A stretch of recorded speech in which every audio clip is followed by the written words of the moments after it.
നരേന്ദ്രമോദി വിഷം തുപ്പുകയാണ്. രാജ്യത്തെ ജനങ്ങളെ വർഗീയമായി ചേരിതിരിവുണ്ടാക്കി തമ്മിലടിപ്പിക്കാനുള്ള വലിയ ഒരു ആസൂത്രിതമായ ഗൂഢാലോചനയാണ് പ്രധാനമന്ത്രി നടത്തിക്കൊണ്ടിരിക്കുന്നത്. ഇന്ത്യ മുന്നണിക്ക് അനുകൂലമായ സർവേ ഫലങ്ങൾ വന്ന ശേഷമാണ് മോഡി ഞെട്ടിയത്. മോഡി മാത്രമല്ല ഞെട്ടിയത്, പിണറായി വിജയനും ഞെട്ടിയിരിക്കുകയാണ്. അതുകൊണ്ടാണ് ഒരു പ്രധാനമന്ത്രിയുടെ സ്ഥാനത്തിരുന്നു കൊണ്ട് പറയാൻ പാടില്ലാത്ത വർഗീയ വിഷം തുപ്പുന്ന പ്രവർത്തനങ്ങൾ പ്രധാനമന്ത്രി സ്വീകരിക്കുന്നത്. ഇതിനെ ഇന്ത്യയിലെ ജനങ്ങൾ തള്ളിക്കളയും. മതേതരത്വവും ജനാധിപത്യവും നിലനിർത്താൻ വേണ്ടി ജനങ്ങൾ ഒറ്റക്കെട്ടായി അണിനിരക്കും. ഇന്ന് ഒന്നാം ഘട്ട തെരഞ്ഞെടുപ്പ് കഴിഞ്ഞതോടുകൂടി തന്നെ നരേന്ദ്രമോദിക്ക് ബോധ്യപ്പെട്ടു ഇന്ത്യ മുന്നണി വൻ മുന്നേറ്റം നടത്തുകയാണെന്ന്. അതുകൊണ്ടാണ് ജനങ്ങളെ വർഗീയമായ ചൂഷണത്തിന് അദ്ദേഹം തയ്യാറാക്കുന്നത്. ജനങ്ങളെ തമ്മിലടുപ്പിക്കുകയാണ്. മാത്രമല്ല, നീചമായ വർഗീയ പ്രചരണമാണ് പ്രധാനമന്ത്രിയുടെ ഭാഗത്ത് ഉണ്ടാകുന്നത്. അത് തിരിച്ചറിഞ്ഞുകൊണ്ട് ജനങ്ങൾ അതിന് പകരം ചോദിക്കും ഈ തെരഞ്ഞെടുപ്പിലൂടെ എന്നാണ് എനിക്ക് പറയാനുള്ളത്. കേരളത്തെ സംബന്ധിച്ചിടത്തോളം ഇപ്പോഴും മുഖ്യമന്ത്രി രാഹുൽ ഗാന്ധിയെ വിമർശിച്ചുകൊണ്ടിരിക്കുകയാണ്. ഏതായാലും മുഖ്യമന്ത്രിയുടെ സർട്ടിഫിക്കറ്റ് രാഹുൽ ഗാന്ധിക്ക് ആവശ്യമില്ല. ഇന്ത്യയിലെ ജനങ്ങൾക്കറിയാൻ രാഹുൽ ഗാന്ധി ആരാണ്.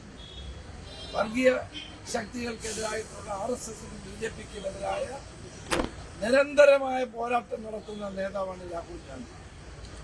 ആ രാഹുൽ ഗാന്ധിക്ക് പിണറായി വിജയന്റെ ഒരു സർട്ടിഫിക്കറ്റും ആവശ്യമില്ല. BJPയുമായി കൂട്ടിയേർന്നുകൊണ്ട് ഇന്ന് BJPയുടെ B ടീമായി പ്രവർത്തിക്കുന്ന ആളാണ് പിണറായി വിജയൻ. വാസ്തവത്തിൽ അദ്ദേഹം ജനങ്ങളെ കബളിപ്പിക്കുകയാണ്, വഞ്ചിക്കുകയാണ്. മതേതര മനസ്സുള്ള കേരള ജനതയെ പാട്ടിലാക്കാൻ അദ്ദേഹം വർഗീയവൽക്കരണം നടത്തിക്കൊണ്ടിരിക്കുകയാണ്. അത് കേരളത്തിൽ വിജയിക്കാൻ പോകുന്നില്ല എന്ന് തന്നെയാണ് എനിക്ക് പറയാനുള്ളത്. അതുകൊണ്ട് തന്നെ കേരള ജനത ഒറ്റക്കെട്ടായി നിന്നുകൊണ്ട് UDFനെ വൻപിച്ച വിജയത്തിലേക്ക് എത്തിക്കും എന്ന കാര്യത്തിൽ സംശയമില്ല. ഞങ്ങളാരുമല്ലോ സർവേ നടത്തിയത്. മുഖ്യമന്ത്രി തന്നെ എല്ലാ സർവേകളെയും തള്ളിപ്പറയുകയാണ്. എന്തുകൊണ്ടാണ് തള്ളിപ്പറയുന്നത്? സർവഫലം തങ്ങൾക്ക് ഒരു പ്രയോജനം തങ്ങൾക്ക് അനുകൂലമല്ല എന്ന് കണ്ടുകൊണ്ടാണ് മുഖ്യമന്ത്രി ഇന്ന് ഇത്തരം പ്രസ്താവനകളുമായി രംഗത്ത്. ഗവൺമെന്റിന്റെ ഏറ്റവും വലിയ പിടിപ്പുകേടാണ്.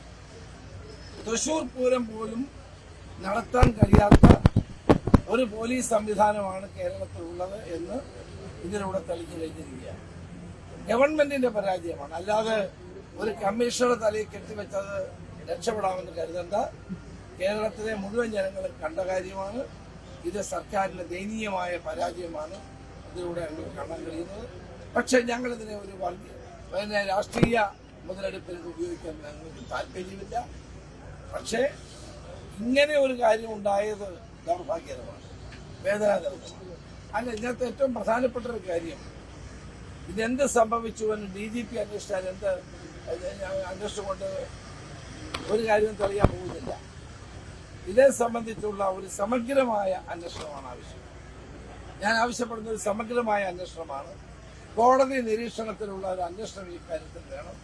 എന്നാൽ മാത്രമേ സത്യം പുറത്തു വരൂ. ജുഡീഷ്യൽ അന്വേഷണം എന്ന് പറഞ്ഞാൽ വളരെ കാലം നീണ്ടുപോകുന്ന ഒരു കാര്യമാണ്. അതുകൊണ്ട് കോടതിയുടെ മേൽനോട്ടത്തിലുള്ള അടിയന്തരമായ റിപ്പോർട്ട് സമർപ്പിക്കാൻ കഴിയുന്ന ഒരു അന്വേഷണമാണ് അനിവാര്യമായിട്ട്.